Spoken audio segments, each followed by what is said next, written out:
हो अच मोटी मुझा भाव असगर तूं ओ तो के सुगरा भेण पुकारे थी। खाली घरेड़ा था खाइण अचन मूंखे वो कारी रात मूंखे हितवारे थी। ओ मां कीअं विसारिया बाण पंहिंजाओ ओ मूंखे यादि उन्हनि जी मारे थी। ओ हिते आऊं अकेली मासूम ओ मुझो ह्याम जुदाई दारे थी। अदा असगर मोटिया अदा असगर मोटिया तो के सुगरा भेण पुकारे थी। तो देर अचण में लातिया तो देर अचण में लातिया तो के सुगरा भेण पुकारे थी। अदा असगर मोटिया अदा असगर मोटिया तो के सुगरा भेण पुकारे थी। हिते हिकिड़ी नंढड़ी मासूमा तव्हां काथे वञी खोड़िया की मां।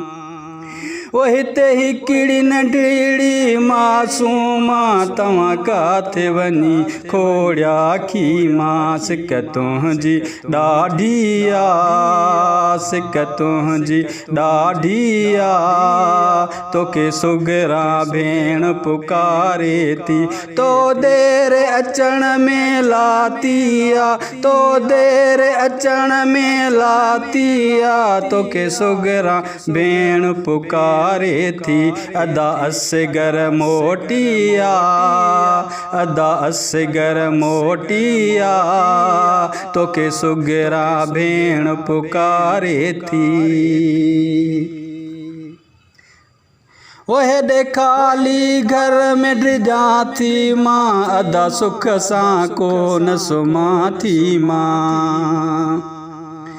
ओहे दे खाली घर में ड्रिजा थी मां अदा सुख सां को न सुमा थी मां।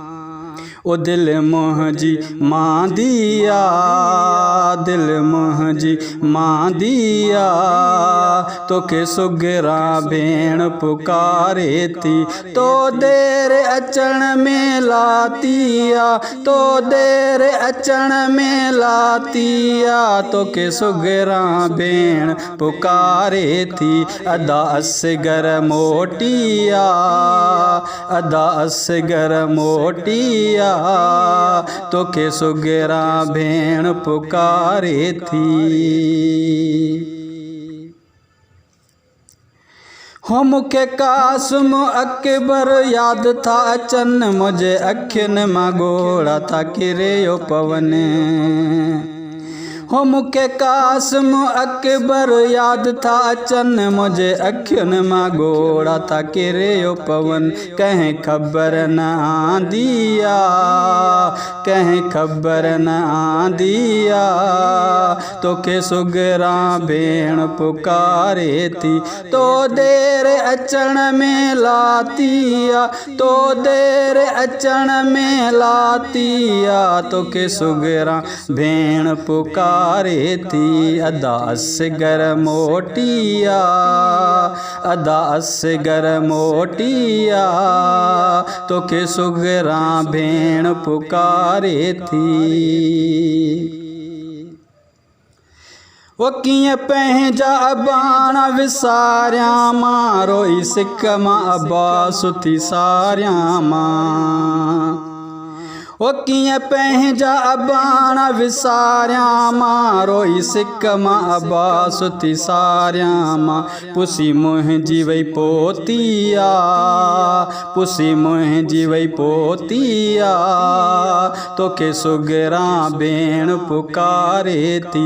तो देर अचण में लाती आ, तो देर अचण में लाती आ, तोखे सुगरां भेण पुकारे थी। अदा असगर मोटी आ, अदा असगर मोटी आ, तोखे सुगरां भेण पुकारे थी, तोखे सुगरां भेण पुकारे थी।